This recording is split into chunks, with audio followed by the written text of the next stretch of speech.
I can't do accent. When I try doing an accent, I just sound more American.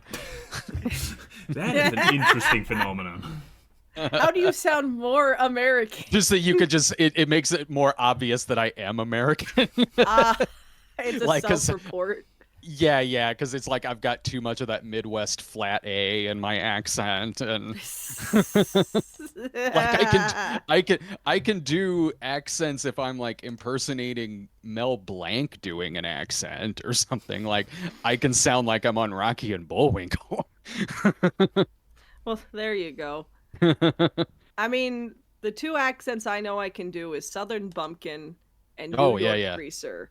And that's because I was raised around both. But before we reach the point where we inevitably have to actually present the accents we allegedly can or cannot do, let us start this show. Hello and welcome everybody to the AWKWARDCast, where Ayn Wye and Keyframe, not on my clock. Wonder about the time. Mine says 11:57. Mine says just now 9. Oh, mine says 3:30. My clock's broke. So there's your backup over there. But yes, hello. There's no paddling back now. We are now live. Welcome. And this is not just the push of a button to bring us back into the pre-show. So this is live now.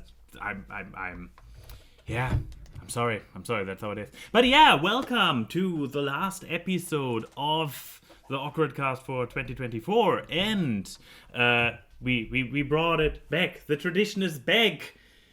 Our final episode. Featuring Mr. Brad Jones. Exactly. Hi. Thanks so much for having me. We took him out of the bottom of the toy chest, being like, "It's your time." Well, we were talking about how short we are beforehand, so I could probably fit in the toy chest. Put you in the apple crate that people use for you for movies. Yes. Just always there, just in case of emergencies. Well, it's great to have you back, Brad. Thanks for having me. I'm sorry that we invited you when Max wants to do a fun little experiment with the show. Why don't you explain what this experiment is, Max? The experiment is basically to see a little bit, work a little bit with themed episode or topic episodes or whatever you want to call it, where it's not just the usual routine of like coming in, everybody has just one media and focus on and then the Q&A, or the F&K, or Q&A is what you call it. Yes. Some of those questions are frequently asked as well, because the seasonal ones come back every single year. But no, but sorry, I'm not laughing at you. I'm looking at a timeline of movies from this year. And for some reason, this one has like a darkened background next to everything else. And there's something really funny about that to me, especially given the name of the movie. Huh. Oh, okay. But yeah. Point being, so today is a little bit different. It's less of taking turns and for media, but we want to talk about the movies of 2024 as a whole.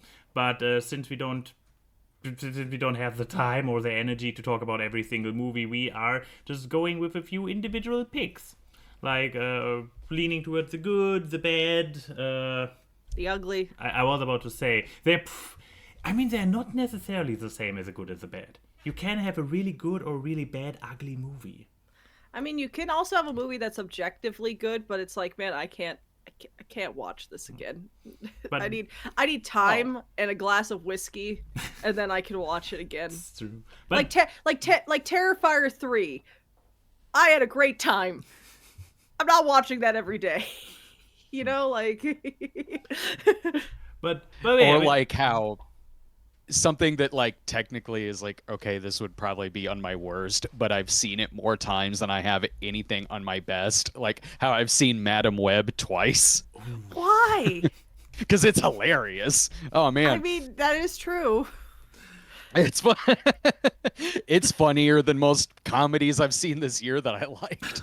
My favorite part of Madam Web is like fucking Ridley's boyfriend from Inside Job just going to in the fucking the ambulance, and he's doing CPR by just going like this, and it's like Yeah, that's totally how that works, you professional EMT character I'm supposed to believe. Or how about how it's so into product placement that the villain is killed by a Pepsi sign? I think that like competes with Krispy Kreme in the Power Rangers Oh movie my for god. me. Like Power Rangers I would probably say is worse in that in Power Rangers her standing there eating the Krispy Kreme, you could take it out and it changes nothing about the movie. Whereas the Pepsi sign plays a pivotal role in the climax of Madam Web. Yeah. I guess if you take it out, the villain does not get defeated. Exactly. Yeah. Without Pepsi, we can't have Madam Web in her wheelchair. Oh God, I forgot about that.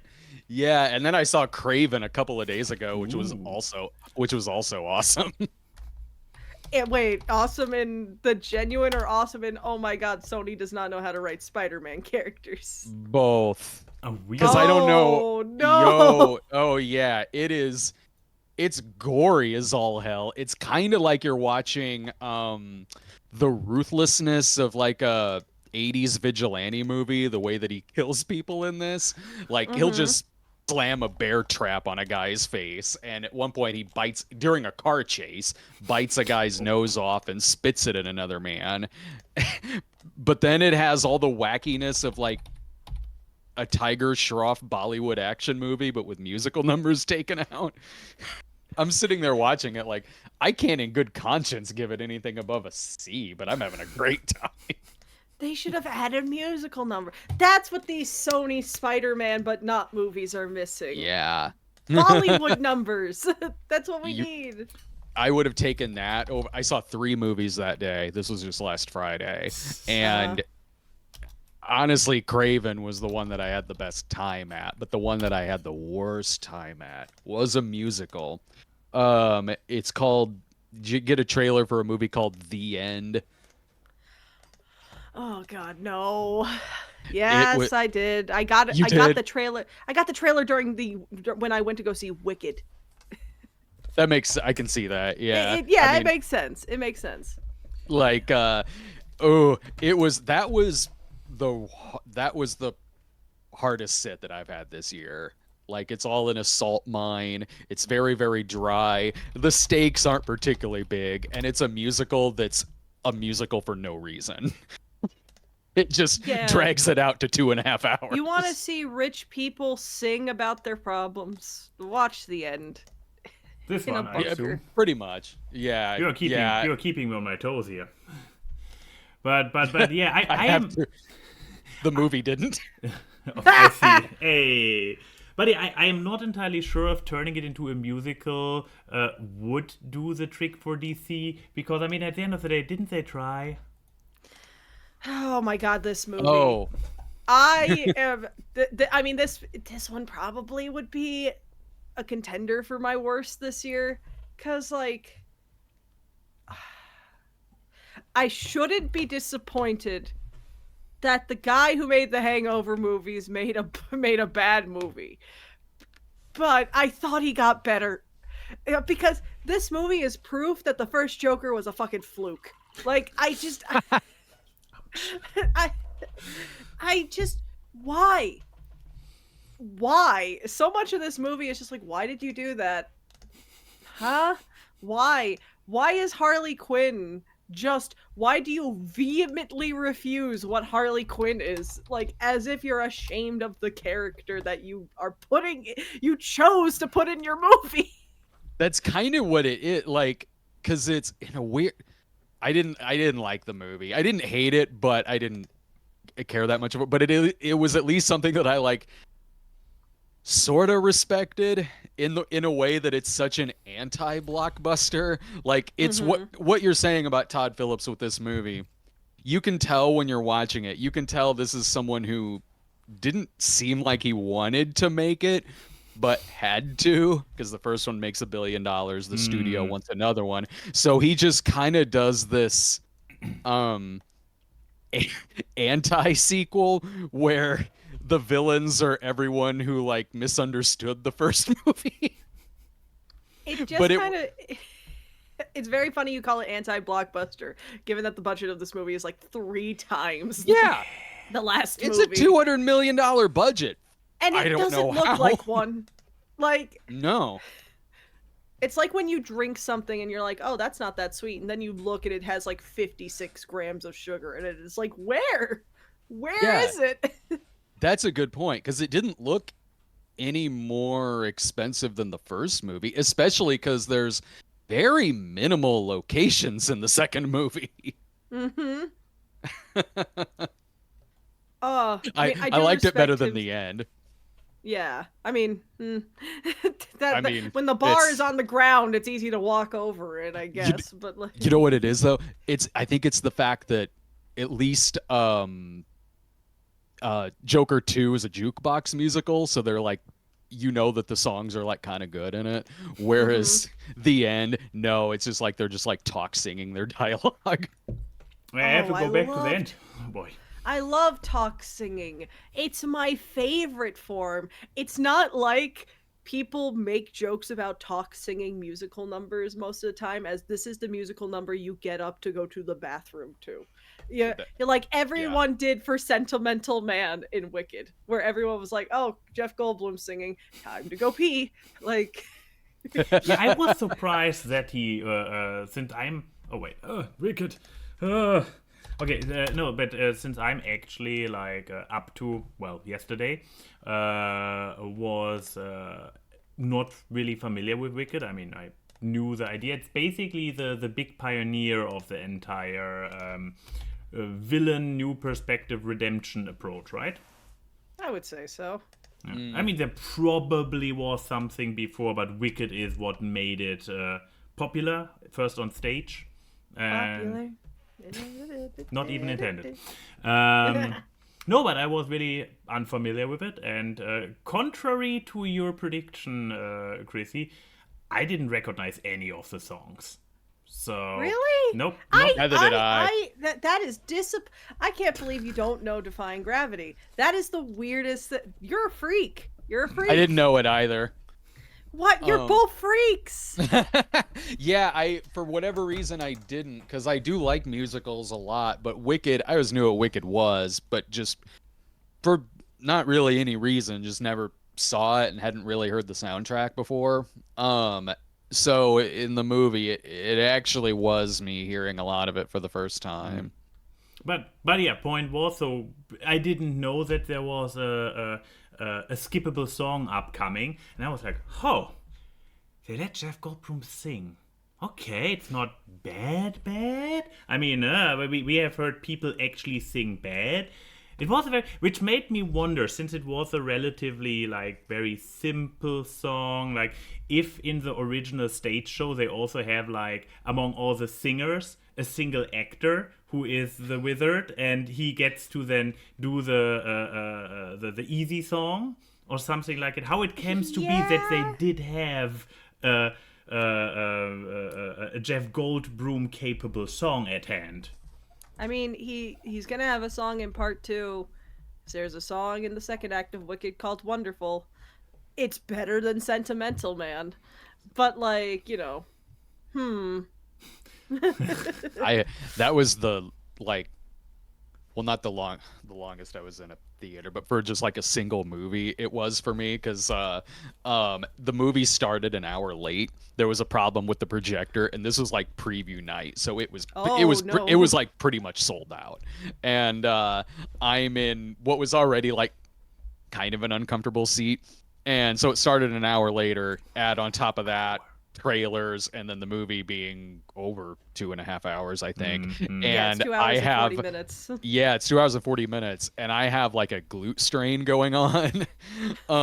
So sitting in like a 90-minute movie can be like kind of tough sometimes, like without, just kind of shifting my weight every now and then. But luckily the movie was good, so I didn't mind that I was It'd sitting be there worse like, if it was bad. if it was the end, Oh, I would have been mad. Oh yeah, as Odie points out, so you were basically butthurt throughout the entire movie. Literally, for a movie I was enjoying. Wicked made you butthurt. But yeah, also, There was... as Denim is pointing out, they did it at the screening here in Berlin with an intermission. But An intermission. exactly, Lucky. because on the one hand, lucky. On the other hand, can you remember a good point in this movie that was quiet enough for an intermission? No! Exactly, it doesn't exist. So Unless in the they middle, did it at Sentimental in Man. in the middle Like- of no, it was when they sneak out. When they sneak out for the party night. So they are sneaking, they're reaching the boat, and in the middle of a sentence, zack, screen goes black, a message They did a message They appears. did an intermission in the middle of a song. No, They did an That's intermission. funny. I mean, not song. No, because that's song. that's in the middle of Dancing Through Life, which is a 6-minute song. I don't know. It's like why they were sneaking through the courtyard. Is this still in Yes, the song? that's still okay. that's still during the musical. because though. That's music was funny. But then they had the 15 minutes break. Okay, bathroom, coming back, and then they started it back up a few minutes ahead, so they are still in the room. With the hat. With the hat, and then it goes from there again. But it was like, given that TV has figured out how to do good commercial breaks like for decades, cinema has a little bit of catching up to do. But we got a pee Trying break, to which think was of nice. what would be a good intermission moment? Maybe at the end of Popular. Like Yeah. It would Maybe be it- quite a bit. Then we would have the entire party scene and then the popular song. or the end of Wizard and I. Like I'm trying to. That's the thing. The only very place I early. could see them actually stopping like for an intermission is the end of like one of the big number. Like after the Elphaba or Galinda, just like it's just like Yeah. What's next? Are you going to just the intermission is at the end of Peter Dinklage goat singing like something bad is happening in Oz. Go to the bathroom. That's why I like going to see. That's why I like going to see the Bollywood movies, because those, it doesn't matter how long they or short they are, they all have intermissions. And it's awesome. And there's like a countdown clock on the screen during them too. So it's like, yeah, I think I could get a potty break in 10 minutes. Sorry, Darren. When was it in the stage play? Where the movie ends for part 1. The end Oh, of yeah, part yeah. 1 of Wicked is the end of Act 1 on the play. So your intermission is going home. Like Which I believe when we were sitting in the movie, Denim was also like, how long is the play? And I'm like, yeah, I guess they embellished a lot of the in-between songs parts for the movie, like establishing shots and whatnot. yeah, because the play is as long as part 1. That was what I was gonna ask, was like how long the play was. But the thing is that they kept everything from the play in. It's actually like one of the most faithful adaptations I've ever seen. I mean, if anything, they Yeah. added, or at least fluffed it up, because it didn't feel... Not too much. I mean, there's literally more... It literally takes Well, longer, okay, so you have something to- must have been added. Well, I'm talking about not too much is in that they didn't like add a lot of new dialogue and stuff. It's really just how you do physical acting direction in a movie is different than in a play, because in a play you have to either be creative because you only have one point of view, or you do it faster. So a lot of stuff that would only be like a 1-minute action in the play would be a 5-minute, like the Poppy scene in the classroom is a lot shorter than how it is in the movie. But it's not that they added too much; they just slowed the pacing down, Yeah. so it fits a movie.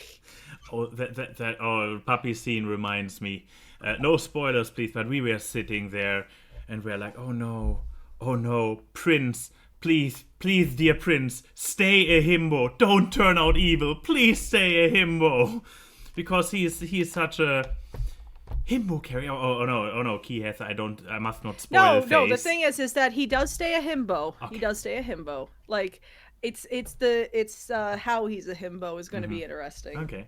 And it's also like I'm again coming in blind, not knowing anything, but knowing where the original movie Wizard of Oz, what happens in that one.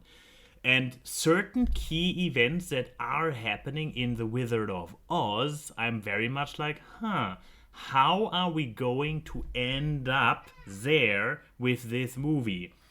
Because I'm not sure if we want to talk spoilers or want to keep it on an impression level. I mean, you could put on the spoiler thing, I guess. It is technically spoiling a nearly 20-year-old musical. So. Yeah, but I managed to go in blind, so I'm not sure. I'm not sure how it ends, other than okay. I'm just gonna say, Wicked Part 2 will be something that you're gonna watch. That you're gonna want to watch Wicked Part 1 again to be like, wait a minute. Okay. There's a lot of foreshadowing that you don't realize is in the movie until you watch Part 2 and what happens in Act 2 of the play, where you're like, wait a minute, huh? Well, the original Wizard of Oz feels like it would be a propaganda movie in Wicked's universe. It is basically a propaganda. Yeah. That's what it in the book. That's what it is that because the book ends with Oz being in total social uprising, and that like most of Wizard of Oz is just a propaganda puff piece. That's awesome. So, yeah, that's basically what it is, and like so I'm just glad more people are watching Wicked. I get this was like a lot of people's first entry into theater kiddom is the play. So I liked it. I had a good time at it. I had to see both that and I didn't do it the same night, but I saw both that and Gladiator 2 that weekend because a lot of people were doing that double feature. Yeah, Glicked. Glicked, that's what it was called. Yeah. Oh well, I had what was it? It was I had to do Moana 2 the same day I did Bonhoeffer. So it was like okay, I guess I'll do the Moana Hoffer double feature. Moana 2. Oh, I fell asleep in it. The most interesting thing about Moana 2 is the fact that the people who are making the music for Moana 2, I think, are currently being sued by the Bridgerton people. Oh, fantastic. Yeah, because like they made a quote-unquote unofficial Bridgerton musical that like Netflix and the Bridgerton people liked for a long time. Yeah. And then they started performing the whole thing like not for charity shows but for their own profit. And the thing was that Netflix was like, we'll give you a licensing deal so you can do this, above board. And they were like, no. And then they were like shocked Pikachu face when Netflix is like, okay, we're gonna sue you for copyright infringement. We literally gave you the licensing rights, and you just said no. And yeah, they're the ones writing the music for Moana 2, which is like, how did that conversation go? Did they start writing it before they got sued? Is my question. I don't even remember a lot of the songs from it. Like I kept nodding. I didn't like consistently fall asleep in it. I just kept kind of nodding off and had to slap myself back awake. And then when I got home, I was like, did I sleep through a portion, like a big portion of it? And I looked at like a plot breakdown and I was like, okay, no, I didn't. I just kept like nodding off and having to startle myself back awake. Not to go back to this again, but during the end, there was a guy in the audience who wholesale fell asleep and was like loudly snoring for like 30 minutes. It was so funny. I'll have to send it to you later. I actually got it on video. Oh no. So there were two other people in the audience. There was a lady in front of me, and then in front of her was this guy who's just reclined back in his seats, and like 30 minutes in, he was just out. Taking a $20 nap. Like it got so loud that the woman in front of me got up to wake him up, and I took a picture of that too. But the guy must have just figured he'd probably fall asleep again, so he just got up and left and never came back. Wow. But the sad thing is, from what I've heard, is that Moana 2 still made bank. Well, That's yeah. Which once again Yeah. teaches Disney they get away with this kind of shit. I mean, the thing is that like, what other movies were out for like families and kids? That's the thing, That's is that this Okay. came out, Yeah. and the only other films in theaters is like Wicked, which do you think Gen Alpha children bordering on Gen Beta have the attention span? It seems to Like, get, but I get surprisingly strongly marketed towards kids. I was very Well, it's surprised by it. it's got name recognition, it's a you know, sequel to a billion-dollar. pretty girls in dresses, that kind of thing. Yeah. I mean, we watched Wizard of Oz as kids, I assume, all of us. Yes, but I'm still saying, like, I don't think parents are going to spend the money that a movie ticket costs, which is, say you're a mom, a dad, and two ankle biters, that's like, you're looking at like $60 before snacks in Yeah. some places. So it's like, yeah, if I was going to do that, I would take my kids to at least a movie that they'll stare at the screen during, and a Disney princess movie makes a lot of sense. And also, it's Yeah. either that, Wicked, or Gladiator 2. Or, I feel like I would take the boy to see Gladiator 2. It's got like arena sharks in it. He'd love it. but Like since Magical is bringing it up, what about Paddington, Peru? that's not in Oh, America right now, is it? it comes out in either January or February. So for once the EU gets something before America. Basically, yes. Okay, that's unfortunate. Yeah, so we haven't gotten that one yet, but no, you're right in that when I saw Moana 2, I mean, again, it was pretty much sold out, and it was a lot of little kids, and then my ass sitting there like by myself, like I'm gonna slap myself awake during the damn thing.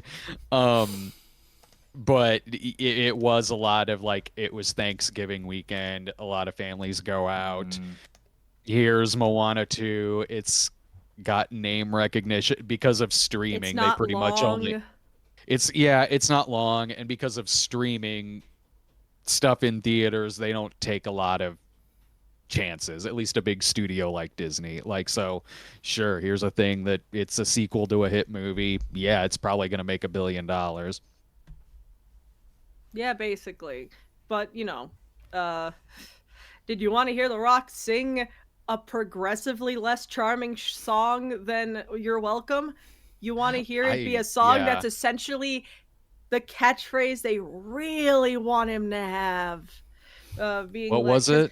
The song is literally called Can I Get a Chi-Hoo? I don't even remember this. It's not good. It's Yeah. not good. And I know it wasn't because I was asleep. It was just I legit don't. Since I am back to seeing multiple movies a day now in theaters, there's something so mediocre like Moana 2. It is just in my head and out. Especially like the not so great songs in it and like catchphrases. Yeah, especially since you could tell that this was supposed to be a TV show because the cast is so big and they do nothing. Like, Yeah. It's like, why did we need the emo coconut? We didn't need it. Oh, but we'll have the live action one coming out soon. Yeah, there are very, very few Disney-owned IPs or lineups that I am still enthusiastic about. Like MCU, I'm done with. Live action, I never got into, thankfully. It says something that my Star favorite Wars. thing that I think Disney's released this year was a mini short series for Inside Out that they put on Disney Plus like a week ago, because they made like a little mini series about like the creatures that make Riley's dreams, and it was actually really charming, and I'm like, delightful. beautiful. I'm so happy.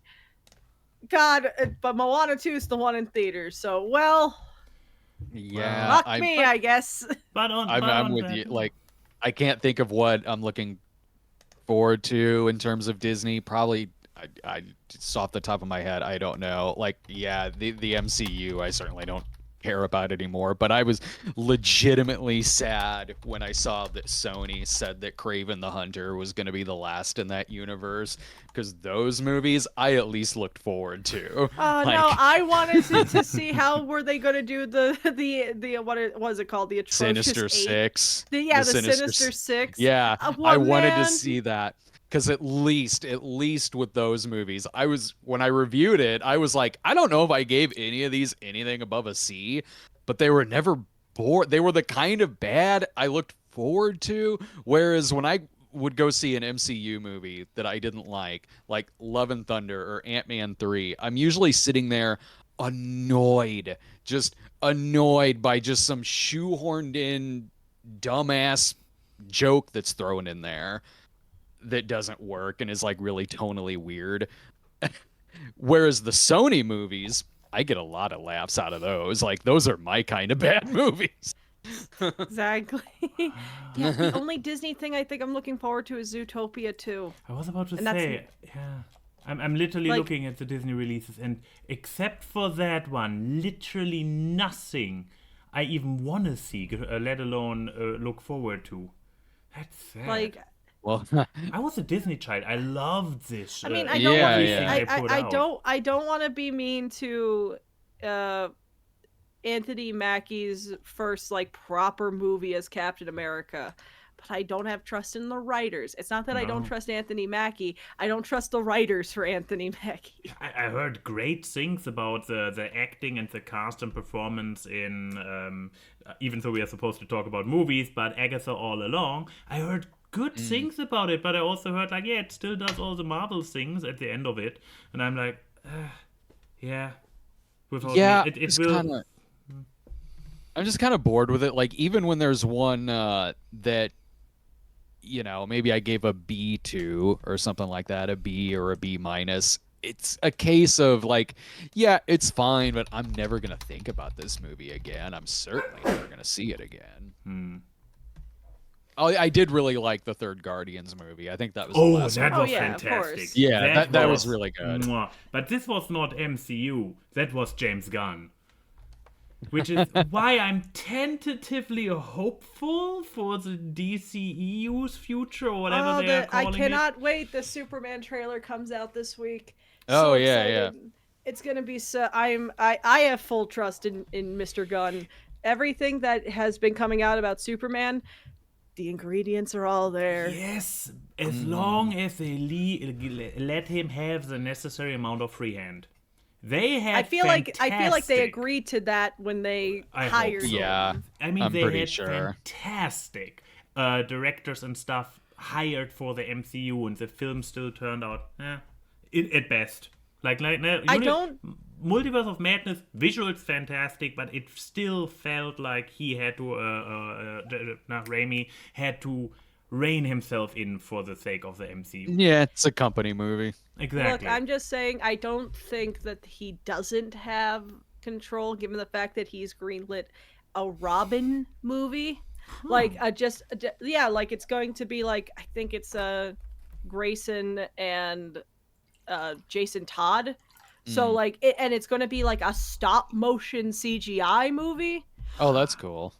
Yeah, like the studio that they got for it is a studio that like specializes in mixing puppetry, stop motion, and CGI. So it's basically going to be like an R-rated Muppet movie, which I think I'm, We're with getting the Meet the Feebles again. Yeah, Meet the Feebles. I just so like I'm excited. The only thing about the Captain America Brave New World I'm excited about is I can't wait to see how Harrison Ford Red Hulk is going to look like. It's going to be bad. It's going to be bad. Yeah, I love Ford on not give a shit mode, and that's totally what that is going to be. It's going to be, especially since at the Game Awards he came in to because of the new Indiana Jones game, and he was brimming and smiling because it's Indiana Jones, and you're gonna have that next to anything else because he hates anything that isn't Indiana Jones at this point. And it's Indiana Jones and his aeroplanes. He's basically a toddler. Like, yeah, it's he takes it to an art form because it's like he's on not give a crap mode in some things, but is still he's still Harrison Ford, so he's still fascinating about it. Like your eyes are still glued to him on screen. It's just interesting. Like it's like an acting version of I Can't Look Away, which I can the last time that I felt that way was when Clint Eastwood was at the Republican National Convention talking to an empty chair. Like I'm like, is this a bit? I can't. I can't tell. What are you going oh no about? Movie posters, assuming it's an official one, do not count as spoilers, right? Sure. Okay, because I don't care about spoilers when it comes to the MCU. Oh no, please tell me this is fake. This has to be fake. It looks like a fucking poster from The Boys. Like, what is this? I don't know. I cannot verify. Graphic design is my pet. It looks like looks like he's running for president. Comparing it to this one, this looks more Marvel polished. This one does not. So this is maybe fake after all. It has to be. It's that one that's making me look forward to it. The Ford one. Yeah. The thing is, I know that he's not running for president. That's not what his character is. But like, okay, those are official looking ones. It is. Wait, Thaddeus is the president of the United States in this movie. Yeah, Harrison Ford is going to be the Hulk president. It's the sequel that we've been waiting for Air Force One ever since the 90s. This is okay. This may be the movie of the year. Yeah. Assuming that this is the actual poster, of course. Yes, I can't wait to see. It better have a scene of Harrison Ford giving a State of the Union address and hulking out. Oh, it's like that fan-made that controversy with the fan-made Wicked poster, where I actually like the fan-made poster way better. But Max, we've been yapping it a lot. What about you? What movies are you? No, I mean, so far we just organically went through a lot of bad and whatnot. But yeah, on that note, I also had a very lucky year, as in I didn't see a single stinker in cinema. I wasn't in too many movies, period. Some ones that I actually wanted to watch, I just missed, and then it was like, what? It was already in cinema? Fuck. But no, among the ones, let's throw in one phenomenal candidate that is probably a runner. No, wrong name. Monotasking, trying to type and speak at the same time. But no, one phenomenal. Why are you so small, picture? I went for a big picture. Give me the big picture. It doesn't give me the big picture. We're getting there eventually. Professional show. Wyatt Robot was phenomenal. Oh, I hear. Yeah, that was one I missed. I heard really great things about that. Phenomenal. First of all, completely new IP. So good on them. Who was it again? Was it DreamWorks? Oh yeah, DreamWorks. It says in the top left. DreamWorks. If you can read, you can actually figure out who made it. Fascinating.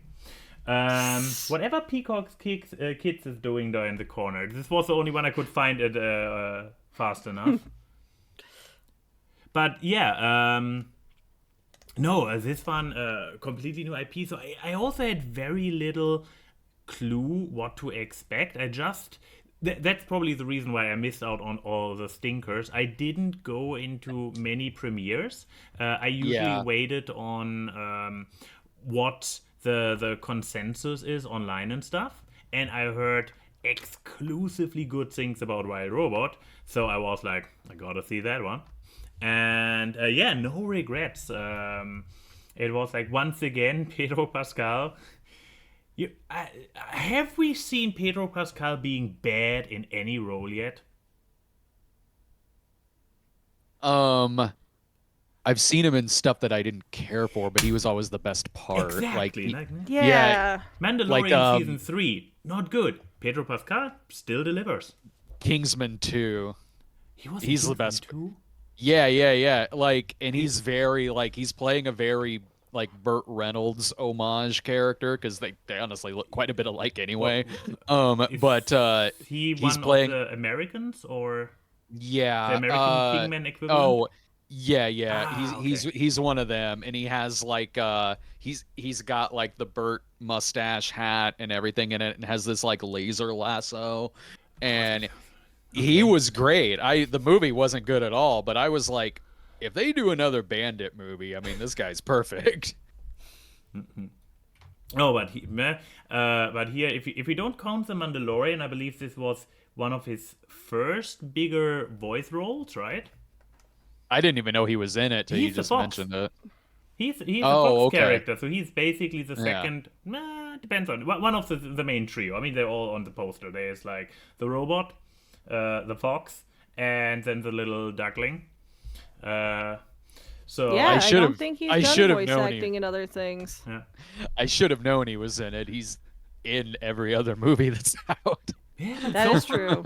So far, not disappointing. Let's hope that he doesn't go the way of the Chris Pratt and oversaturates us with him. But I mean, he's versatile. Don't make enough. us sick of you, Pedro. Exactly. We love you and we want to continue loving you. But no. But our love is conditional. I say, holding this fox, just like Yeah.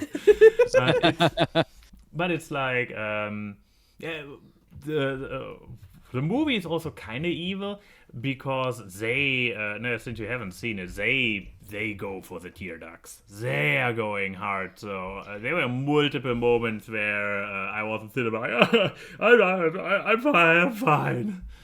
So it is a movie that I say is a great movie if you love your mom or you have mommy issues. You're gonna cry either way. Unless your mother is a possum, then Unless your mother is a possum. Possum Mama is also a great supporting cast. That explains my tale. I know, right? But no, it's visually very beautiful done. It's great acted. It's the tearjerker, but also funny. Mm-hmm. Like laugh out loud funny at many moments. So all around good experience. So, You're lucky, man. Like, because before we got on here and I went through and kind of looked at the list of all the stuff that came out, I was, because I don't know if I'll do a best and worst of this year. Typically I do. I just didn't see as much as I usually see. So when I looked at stuff where I'm like, yeah, that's really good stuff, that some of this would be on a best list, some like maybe not, but there weren't like a lot of things I wrote down. But when it came to stuff that would be contenders for worse, I still had tons of candidates. Like under best, it's like, yeah, okay, there's like The Substance was really good, Long Legs was really good, Furiosa, Love Lies Bleeding, Late Night with the Devil. Meanwhile, worst, I'm like, I still got like 20 movies here. ouch. Well, I mean, I think what it is I'm finally back to seeing like a lot of stuff through the weekend, but a majority of the year I was having to pick like maybe a movie a week or something like that. And a lot of that came down to what are the types of movies on my channel that people will usually see me talking about. So because of that, I saw a lot of contenders for stuff that would be the worst. Like I was still seeing like. So while I was avoiding the bad ones, you were kind of intentionally seeking them out. Not so much intentionally seeking them out in that some I knew would be bad. It's more so like the genre that they come from. A lot of the Fathom event movies. So yeah, there's a few like faith-based ones, and then stuff like parody movies. Like I had to go see Not Another Church movie. That was what is that? It's a parody of Tyler Perry films. That's like all shot in like bad. Oh no! I just looked at the posters. Yeah. There's a lot of like bad David Dakota like green screening going on, but somehow Jamie Foxx is in it.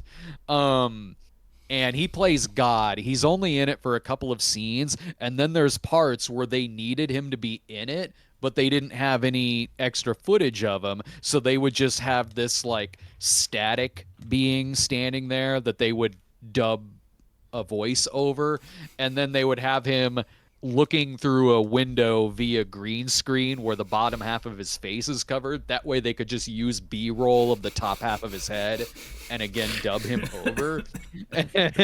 Mickey Rourke plays the devil, who looks like he was just filming in his garage, that they just put like stock shots of a fire behind him. The worst was did you hear of a movie called Disciples in the Moonlight? No. Oh, that was a Fathom event movie. I was the only one in the theater except for the guy out This front. looks like a CW show. What is this? So this is a movie where it's an alternate universe where the Bible has been outlawed. I no heard joke. about this. Yeah, dude. So, okay, the Bible has been outlawed by and replaced by a woke Bible. That is honestly very short. Like the new woke, what they call it, like the Enlightened Bible or something like that, and it's only like the size of a pamphlet, and it's like, well, that's like easier reading. And so the government then does a Bible buyback program, like guns. Like, so you bring in the outlawed Bible, and then it's replaced by the new Enlightened Bible. But then the Disciples in the Moonlight come into it that are still like, everyone's like bitching about this alternate universe, but our heroes are like still living like really, really nice. Like everything actually seems kind of normal. So these like upper middle class guys get together to do this like, not heist, but I don't know. It's like the Magnificent Seven if there were no stakes. And so these seven guys band together so that they can smuggle OG Bibles across state lines, and they cross state lines by saying that they're going there for an abortion. And then the gay guy in the group betrays them. They don't actually say the guy's gay, but it is hardcore coded. Like the persuasion complex is so out of control. So they end up smuggling the Bible into states by printing it with invisible ink on the back of T-shirts, which seems like it would take a lot of shirts. But it was probably the end was harder to sit through, but at least that was ambitious and it had like notable actors in it. This one, Disciples in the Moonlight, is one of those cases where it's an extremely fun movie to talk about, but actually sitting through it's actually pretty dull. Like it's very heavy. I believe I just watched a review of it where somebody was like recapping it and pointing out the silliness of it. But yeah, the persecution complex, that's the word that I was looking for. The persecution complex behind that is like off the charts. It's kind of amazing, but yeah, I probably wouldn't want to sit through it myself. There was it's one that when you read the plot, you'd think it'd be more ironically entertaining than it is, and it's really not. there were two movies like that. I went to go see one called Average Joe about a coach who kneels in he and his team, they kneel in prayer, and then he gets fired, so then it goes to the Supreme Court. At least this, like, it is like based on a true story, but it's not. I at least kind of respected this one because throughout the movie, the guy does totally come across like a grifter, like he really just wants attention. There's a part where this is after it's gone to several court cases and everything, and he's sitting in a restaurant with a guy, and the guy makes an analogy to Peter from the Bible, and the main character is like, who's that? And then the guy's like, Peter, he's like, okay, if Jesus, the guy says to the main character, he goes, if Jesus is Batman, Peter is like his Robin. And then the main guy's like, well, that's pretty cool. I'm like, this movie, the main character is just coming right out and saying, I actually don't know anything about this religious shit. Oh, okay. Oh, it's one, I feel too, like I'm where having an aneurysm. it's one, too, where it spans over a couple of decades, but they never, ever age the actors or do anything different with their hair. From 25 to 45, the actors look exactly the same. I forget the lucky guy's name. bastards. Yeah, yeah, I know, right? Well, I guess eventually when their age caught up to their looks, because when they're 25, they still look 45. Yeah, I forget the guy's name, but the wife is Amy Acker. I forget who else was in it, but that one, it was more of a comedy. It was easier to sit through than Disciples in the Moonlight. I mean, but whatever. It still sucked. Wow. Was there anything that, like, you would put on your, like, top worst of the year? Yeah, what is your top worst, Max? Oh, my top worst. That is from the ones that I have actually seen and didn't just experience secondhand through, like Disciples in the Moonlight or Madam Web, where I haven't seen them, but I know enough Yeah, yeah. about them to enjoy their badness without having to pay for tickets. I mean, you will notice how good of a year I had, if I have to say the probably weakest movie. I don't even want to call it worst movie, because I don't Yeah. think it was a bad movie by a stretch, but potentially the weakest ones, at least when it comes for why is it doing those mini pictures. It didn't do this in the beginning of the stream. I'm really trying to provide visuals. Is any moment now trying to finally would potentially be Beetlejuice. Like, Oh, visually, of course, peak. Funny as well, but it the plot not being the crispest of them all makes it kind of the weakest one I have seen. Which, again, I had a fantastic time sitting in there. So this is complaining on a very, very high level. yeah. I liked it too, but Oh, yeah. I agree. Like, there was way too much going on in that movie. Oh yeah, I mean, the Willem Dafoe, his side plot could have probably been cut completely, but I wouldn't want to miss it. He is a phenomenal not detective. Yeah, and I you know, I have to respect the fact that they said that the Jeffrey Jones character died in a plane crash and then eaten by sharks. That felt personal. that was funny. Like, they were actually kind of having some fun with that. Like, like he's that character is in a lot of the movie, but it's just half of him is missing. Like, I kind of like that little, like, winking at the camera. They would set up things in it and do a really good set, like the intro to Monica Bellucci, where it's playing Tragedy by the Bee Gees, and it's like probably my favorite scene in the movie. But there's so much other stuff going on in it that I'd forgotten she was there, and she'd kind of keep showing back up in it. But no, I agree. I liked it. Like you said, like I did get laughs out of it. Anytime, anytime Michael Keaton was on screen, it was great. But yeah, no, like some one or two plots had to go. But I mean, like, no, Tim Burton off his finest. So again, not really complaining. Yeah. I think my least favorite movie of the year, I think it's gonna just have to be the Spellbound movie I was talking about at the Oh, beginning yeah, of the yeah. show. It's so bad. It's like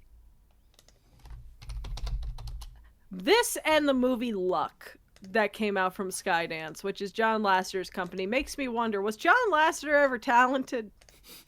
Or was he surrounded by talented people? Because it is just a nothing movie. Like, I sat down and watched it, and I forgot the plot as the movie was going on. That is impressive. I don't, like, it was somehow Men in Black memory wiping me every, like, 10 minutes. Yeah. And What was it's just like, I was just gonna ask, like, was this a like critical consensus? Was it also like incredibly low? Oh yeah, it's not. Yeah. It's not liked. Everyone's just like, it's a movie to put in front of your kids.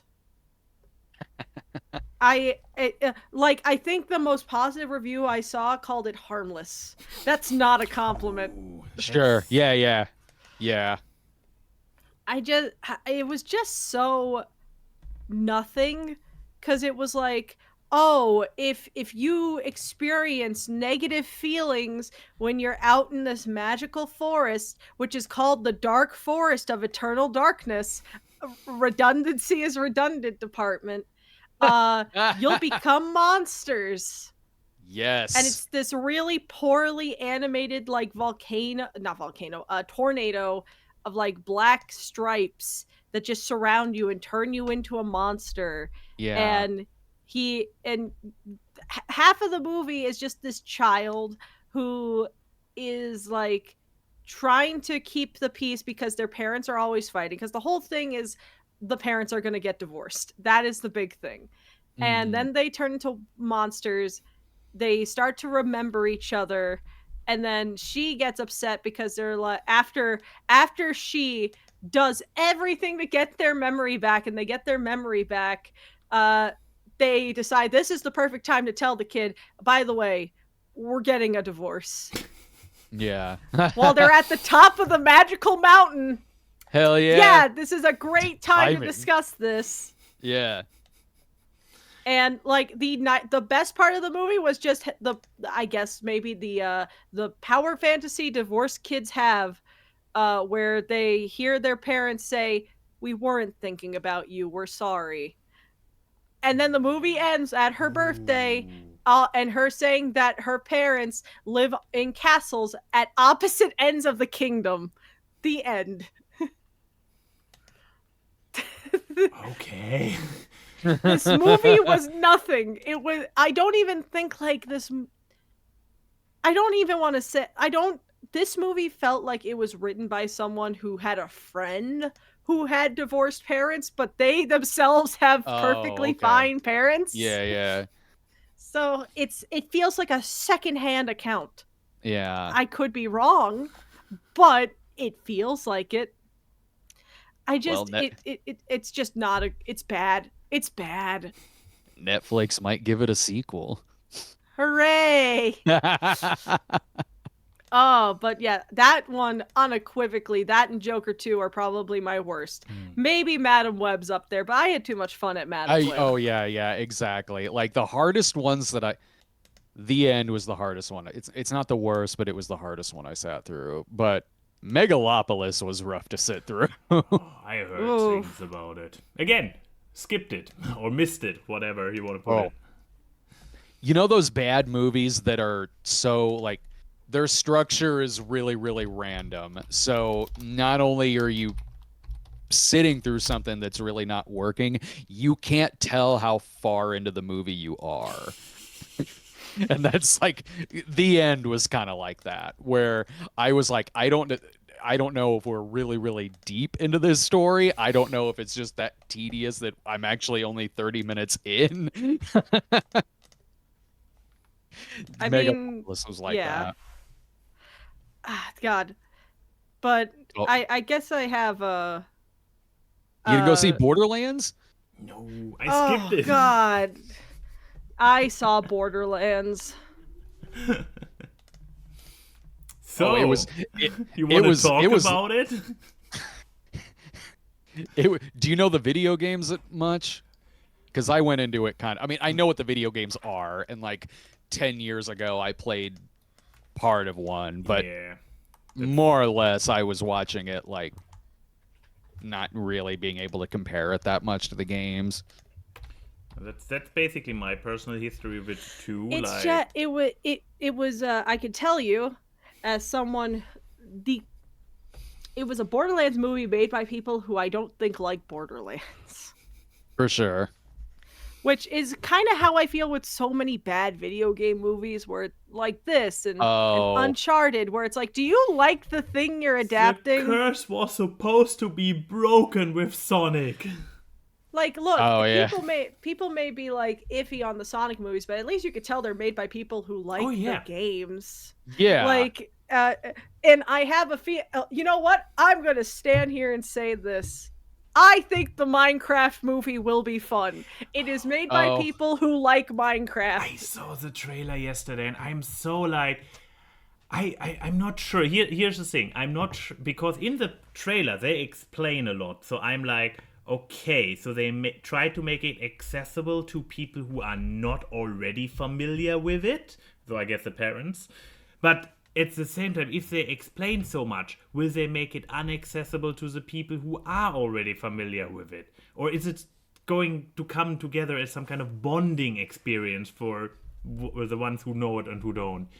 Because it looked funny, but then again, when I first saw a Borderlands trailer, I also thought it looked funny. So I don't trust my reading of trailers anymore. Yeah, the movie could go either way. Minecraft. This is more of a personal thing. It's more like the movie could turn out to be fine. With me, when I saw the trailer for it, it was, and it's not really the movie's fault, but it's more I'm kind of exhausted of the like Jumanji template. But that's just a personal thing. Like the movie could still turn out to be like totally fine. Yeah, I just I think it's going to be fun. I mean, it did have the brave statement of children want to return to the mines. But also, I watched a behind the scenes thing of it because it was just on my screen. And all the sets are real. That's the thing. That's cool. All the sets are actually real sets. But the reason it looks so CGI bad is because... So you have the soundstage, you have all these sets, and for some reason they thought it was a bright idea to have lights go all the way around the soundstage, so the lighting is just so even, it looks fake. Oh, interesting. Kind of brilliant for a video game world. Yeah, but like, no, all the sets are real. Yeah, obviously there's some CGI plussing. They did that in Wicked too. All the sets in Wicked are real. Yeah, but like but no, it was like I was actually kind of charmed by all these cubic sets, and it's like, oh, that's actually kind of adorable. Yeah.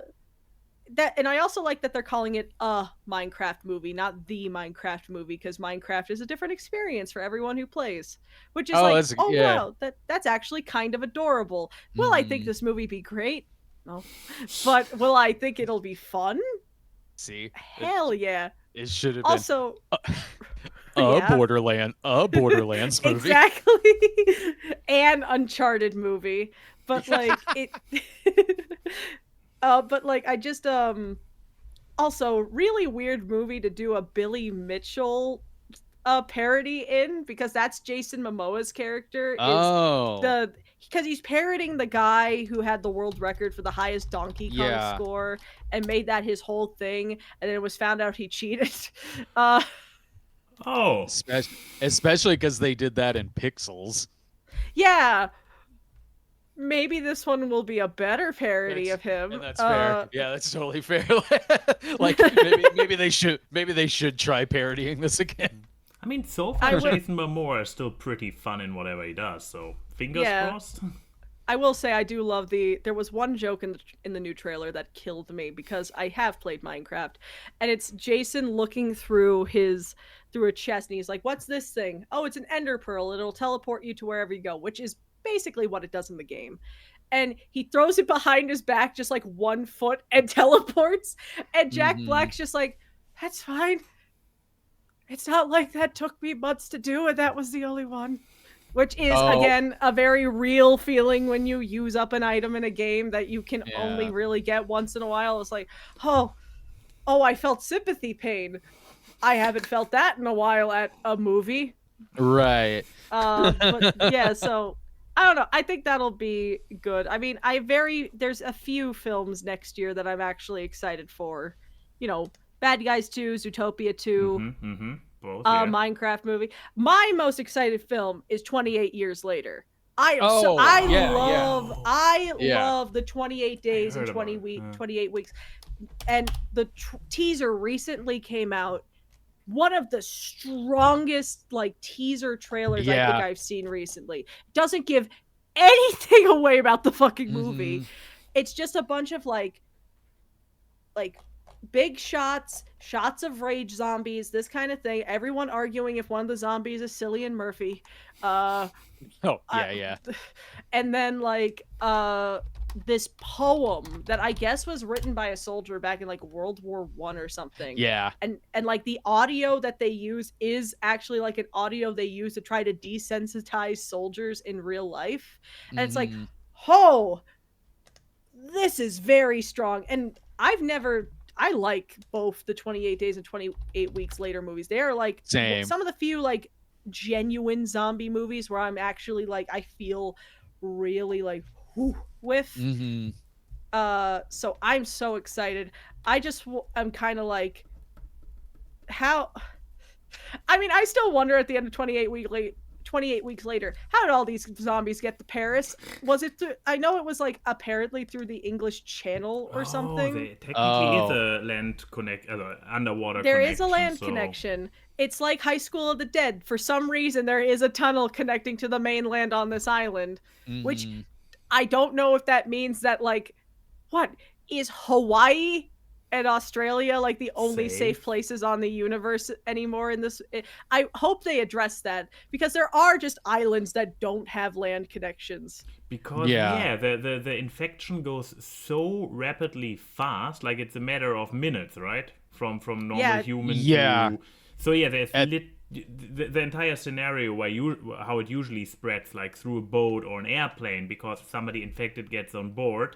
If it is literally minutes, but no one with the rage virus is going to get on the plane. Exactly. No, if it takes hours, then it's realistic. If it takes minutes, no, you will not be able to get on that kind of international transportation unless they pull thing. something out of their ass that the rage zombies are getting smarter, and then suddenly there's a rage zombie that knows how to fly a plane. I mean, probably rather a boat.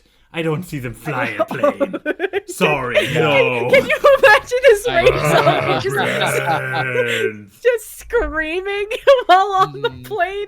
The plane's hood is covered in blood, just like. But here's the thing: a rage zombie would probably would cause another 9/11 before they would take the effort to fly to an island. I'm with you. Like, I'm excited. It's rare I'm like that impressed by a trailer. And that one it was chilling. It's one of the best trailers I've seen in years. And when you see so many movies in the theater a week like I do, you grow to kind of dislike sitting through so many trailers. Because like you see a lot. So it's like, okay, can the movie start already? It's been 30 minutes of trailers. Now it's 10 minutes of the theater ads. AMC Theaters has like 4 theater ads. They have the one about candy, the one about the rewards thing, the Nicole Kidman one, another random one. And so a majority of like trailers, I'm sitting there on my phone, like I'm playing the New York Times games or I'm doing something. That trailer, I was like, shit, okay, the next time this trailer comes on, like this is one that I won't mind watching several more times. Nice. And then I will do my best. I have such a long list because we tackled so much. I'm not sure if I will put links to the trailers for everything we talked about in the description, but I will make sure to at least include, to definitely include this one, because I haven't seen it yet either. And you guys make me excited for watching a trailer. Yeah, it's creepy, man. Like it's like it's seriously well done. Summer, I think the movie comes out here. Yes, and it's shot completely on iPhones, which is Yeah. really impressive. As in, like, was found really footage, or as in, No. like, No, they just as use in- iPhones as the professional Yep. movie camera. Yeah. Yeah, Steven Soderbergh's done that. There's been a few that have done that, and they do it well. Like whenever I watch one, it fits whatever tone the movie is going for. When it's But- and something, Oh no, I was just going to say a film like this, it works very well with the realness aspect of it. Mhm. Makes you feel like you're more there because, well, you know, you're usually holding the iPhone like this, so it is kind of eye level. Yeah, Which makes me wonder how aerial shots are going to work, because usually most of these movies ends with giant droves of zombies. So can you imagine someone in a helicopter holding their iPhone out? Hanging Like, Yeah, No, hanging a it's a phone off drone. of it. No, it's a drone shot. As in, they have 5 drones, pin a guy to it who holds the iPhone, and then the drones fly with the dude over the crowd. not the drone holding the iPhone. No, It that has to would be too hold a easy. man holding Exactly. the iPhone. Yeah. Obviously. Don't want Oh to lose my the God. realness. I will be right back. YouTube vamp. We For are sure. vamping. Let me see Yeah. where. Yeah. I just Oh had, no, like, the one- furry crowd is back. This happened When I- before. I don't know where it's coming from. So you see her avatar in the corner, and for some reason we put an image of a furry crowd there at some point. Oh, okay. If you look at my screen share, Yeah. and Oh, I don't know. I don't know where it's coming. There now that's how it's supposed to look. But then again, the furry crowd. It kind of makes sense. She's gone, so there's just a bunch of furries now. I believe the thing is that somebody that we personally know is in this photo somewhere. Like, Oh. I don't know, Saber Spark or Silver Quill, somebody who went to that convention. But, Waldo's in there somewhere. Exactly. Okay, but what else? I mean, we could. There are some. I'm not sure if I would put them as biggest movies of the year, but still kind of like on the honorable mentions list, and as in like it's a shame that not more people went out to watch them. Yeah. Like one that I enjoyed a lot and where I was kind of sad about how empty the cinema was when we were watching it was. Let me just see. Of course, tiny again. I believe it's Facebook links specifically that end up being super teeny tiny preview links. Yeah. I've got a couple sites that do that on my end. But no, Fall Guy. We Oh yeah, I like that. Yeah, we had a blast. I mean, Denim Ninja has a background as a hobbyist stunt person. Yeah. So a movie about a stunt guy Yeah. is like a very close to home topic in general, and the movie was also done. Who is it? Is it by the? It's by the guy who made Bullet Train, right? Is it by the Bullet Train Yes, guy? Yes, it is. Who Yeah. is like, yeah, for anybody who doesn't know, Brad Pitt's former stunt double is now doing all those movies, and let me see what is his filmography, because he does David We need to Leitch. get myself a different background than the furry convention with this picture. I mean, here's the thing. Technically, there is one like this, but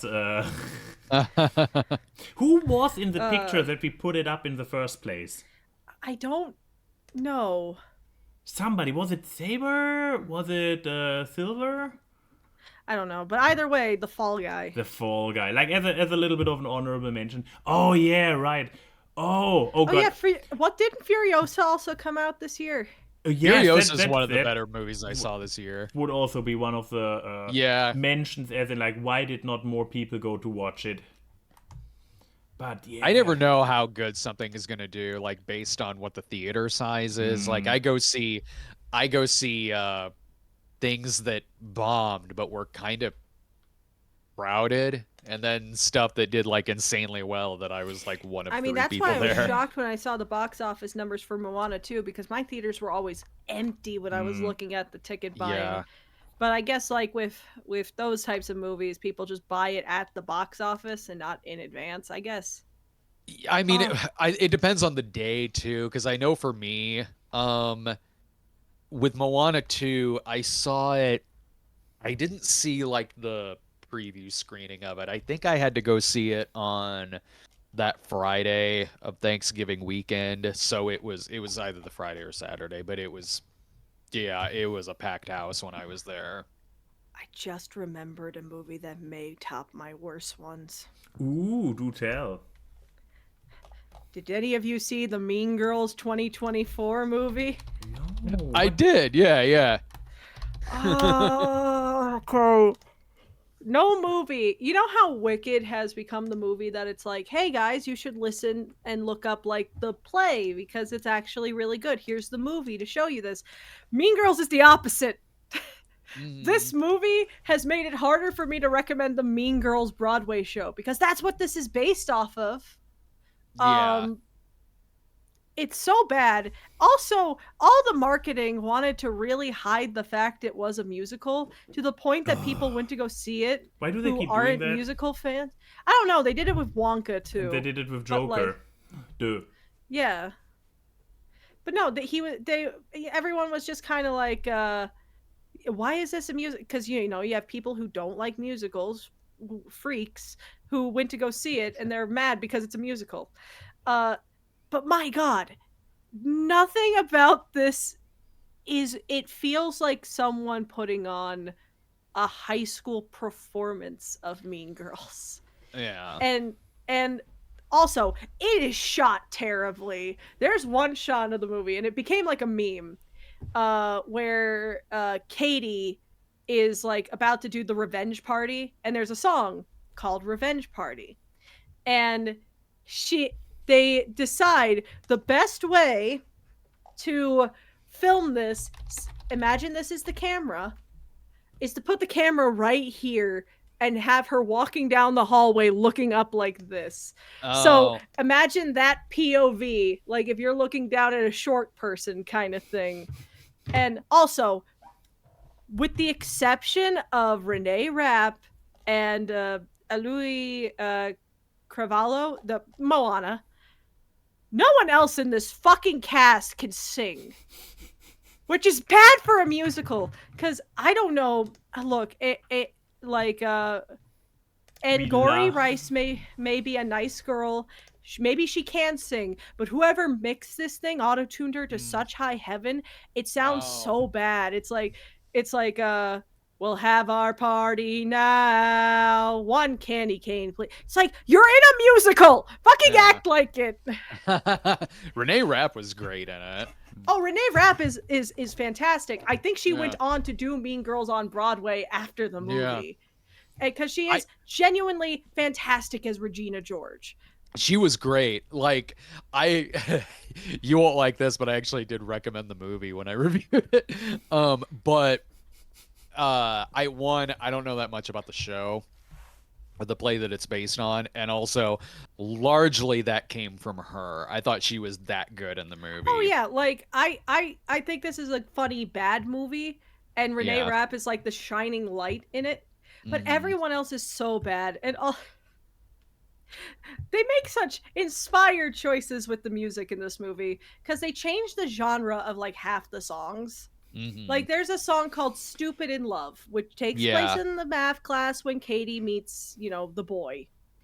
And in the musical, it's like I'm stupid in love, like a fun, happy pop Yeah, song. yeah. Meanwhile, in this, it sounds like a Lorde song, like it's like Oh, stupid okay. in love. Like it's so downtrodden. Yeah. It's like, why are you okay? I feel like this musical forgot to be happy at some point. How does it compare to if you remember Mean Girls 2? I never actually saw it. This is better than Mean Girls 2.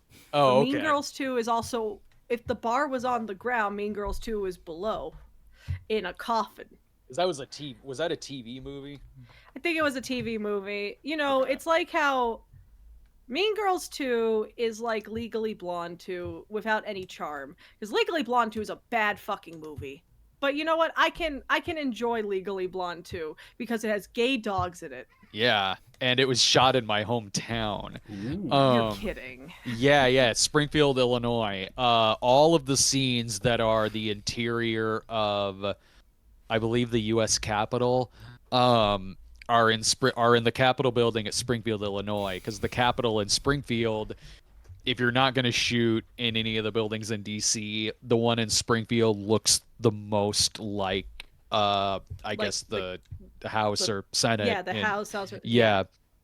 So I have they did a huge like extras casting call for it and everything. I'm not in it, but I know a lot of people who are. Like there's it's kind of like a Springfield Where's Waldo a little bit with Legally Look, Blonde Gary, too. there I am. Yeah. It makes me think how the probably one of the lower parts of the Chrissy iceberg is somewhere in the world there's a documentary about Alexanderplatz, a place in Germany, and I Yeah. got interviewed for it. So in some random documentary, they never told me the name of it. Yeah. I'm just in it.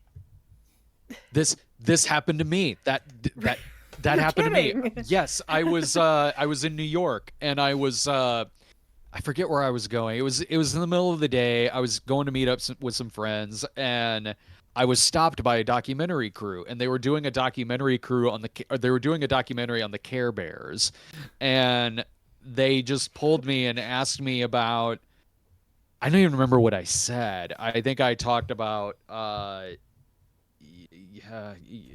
my grandma had some of the books when I was a kid, and other kids that she babysat had some. Like I talked a little bit about it, and so the interview ended because it was just a man on the street interview type thing. Yeah. And then the guy just goes, or no, I said to the guy afterwards, I go, "So what's this about?" And the guy's just like, "It's about the Care Bears, man." Like he said it like it was deep. Like I'm like, all right. So I don't know if this was a movie, if it was a school project. Like there was a crew there. So like there's I might be in it. There's also an early 90s rap video that I'm in that I've yet to have ever been able to find. I love, this is not related to movies of 2024 at all. I love the thing of like, we all have our footprint on the internet, and there's just things where it's like, somewhere out there is something with us in it.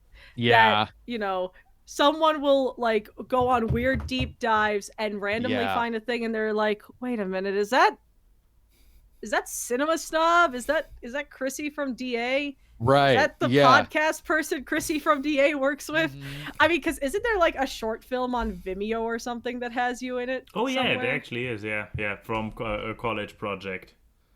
Yeah. Where it wasn't even my college project. It was from the year above me. And but they knew that I'm not camera shy, so they were like, "Hey, Max, we're looking for an actor who can walk backwards." Oh, yeah, I'm up for it. That's cool. My favorite fact about that one, because it was shot in reverse, is how you telling me how many takes it took to do the beer drinking scene. Yeah, we had a bar scene where a guy comes in, and I walk backwards, and it's me going backwards through my last day, and there's one scene where I meet up with a friend.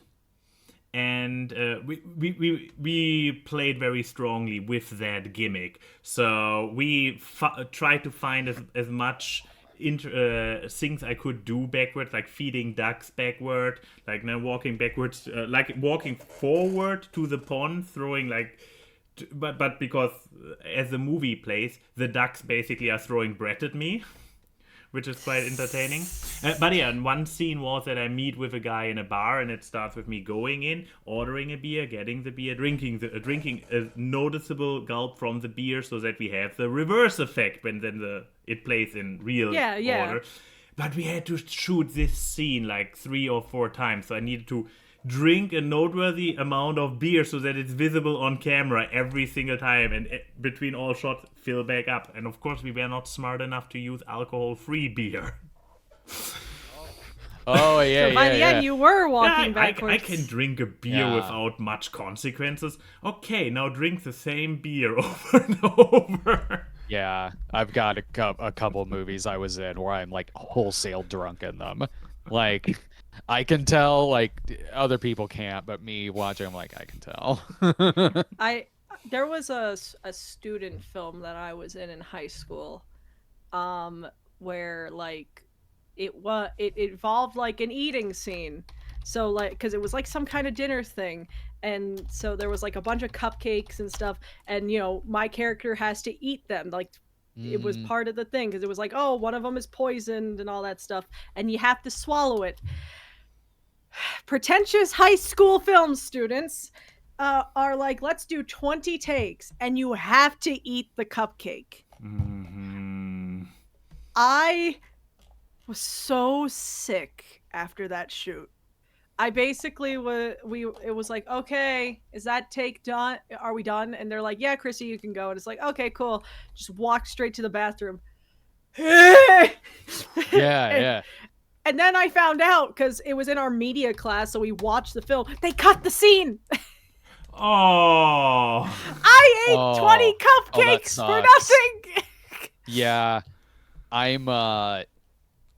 had a shot that was mostly cut, but you can still see like my silhouette in a part of it in a Unsolved Mysteries from like the 90s or early 2000s, and I need to find the Unsolved Mysteries thing is on YouTube, but I was in a PSA like I think it was in the late 90s, like a high school PSA driving thing. I can't remember if it was like, I guess it was probably about either safe driving or it was about car insurance. I'm not sure, but there's a shot. I'm like one of the students, and there's a shot where one student is talking to the other and is saying like, well, you know what happened to Joey who got his speeding tickets, and I don't remember if that's the name, but Joey, whatever. Like, and it's me in like a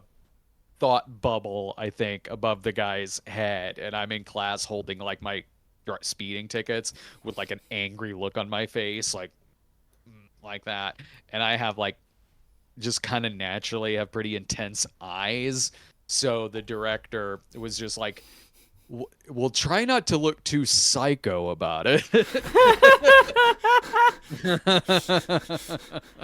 But with all that, I think we can all agree that the best movie of 2024 was another Cinema Snob movie. Oh.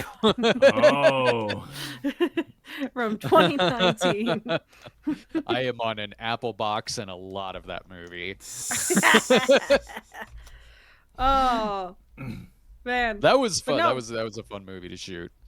I mean, I really want to get I had a copy of Jesus Bro back in the day. I can't find it anymore. I think it went back to Jesus. It's replaced with Not Another Church Movie. What did I do wrong? That's the new Cole for Christmas is you just get a shitty Christian movie. Yeah. It's like It was you got a PS5. Max, you were a bad boy this year. You get not another church movie. Ouch. Oh, but yeah. Man, there were a lot of movies this year. Yeah, and some So good many ones that after weren't. all. There were some really good ones. yeah. And then the rest. Yeah, like there were a lot of at least I still managed to see a lot of bad ones. Saw the Crow Yeah. remake, Oh, saw the Strangers reboot. oh. I didn't like Trap at all. I saw Trap. I saw that Mickey Mouse slasher movie I saw. I forgot that came out. Yeah, oh, there's gonna be like, I guess that's the only Disney related thing I'm looking forward to next year is there's gonna be like 10 more Mickey Mouse slasher movies. And I can't wait for the slasher Bambi movie that they're making because Bambi's yeah. now in the public domain. There's And it's two like, slasher Bambi. There's 2 slasher Popeyes coming out. of course there is. Yeah. And then there's Blood and Honey 3, Bloodier and Honeyer. You know? I'm cool because I did really like Blood and Honey 2. I was like, all right, the first one is genuinely bad though. Yeah, the first one was. The second one, like, they realized like what worked, I guess, and kind of retconned it to where they made it to where the first one was a movie within the second movie. But where they did the human centipede method because that's They what they did, do with yeah. the human centipede movies is that they always Yeah. make the previous movie just a movie that the Yeah. other person's watching. Yeah, that's what they did, and it was weird because in Blood and Honey 2, when they showed a clip from the first one because the guy's watching it on TV, they weirdly made it like funnier. Like they had one of the kill scenes in the first one, but in this they had the poo killer, they dubbed over him to where they had him like kill somebody and then just say, "Oh bother," something like that, to where I'm like, well, they just kind of made the first one more entertaining when they re-edited it in this one.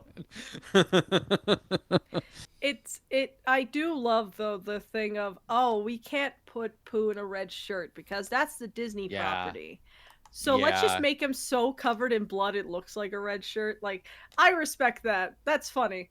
And at least the first one was bad, but like compared to the Mickey Mouse, it was a different company that did the Mickey Mouse one. Even the first Winnie the Pooh had like, you know, some ties to the story. Like it still had Christopher Robin. You still had like Piglet. There was the woods. Like it was loose, but it was there. The Mickey Mouse one, the Mousetrap, was it's just a guy in a Mickey Mouse mask. Like that's it's basically like it is a horror slasher version of the I can't believe the movie is escaping me. It's a very famous movie where they're robbing the bank wearing like president masks. Oh, Point Break. Thank you. Like Yeah. it's just a slasher version of Point Break. Pretty much like it feels like something that was, I don't know if this is the case, but it feels like the type of thing that was like already written and then is just like a spec script, and then Mickey Mouse went in the public domain, so they're like, okay, well, let's just put the killer in a Mickey Mouse mask and we'll have a scene where the guy is watching Steamboat Willie. Like that's it. It's pretty loose.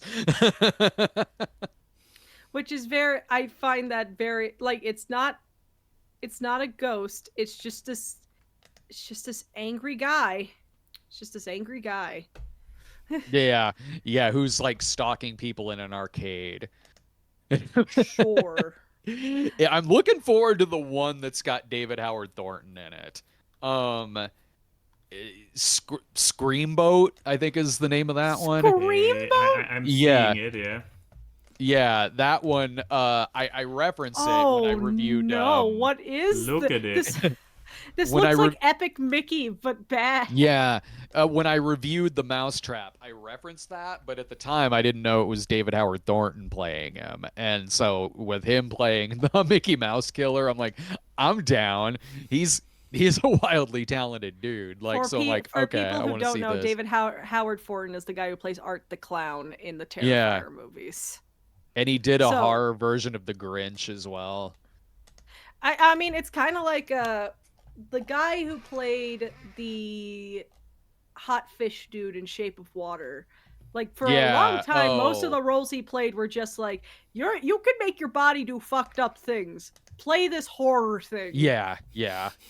And also play Mac Tonight from McDonald's, because that was like his Oh first yeah. role. Yeah. Yeah. And he's in He's in Pan's Labyrinth. He's the eye creature.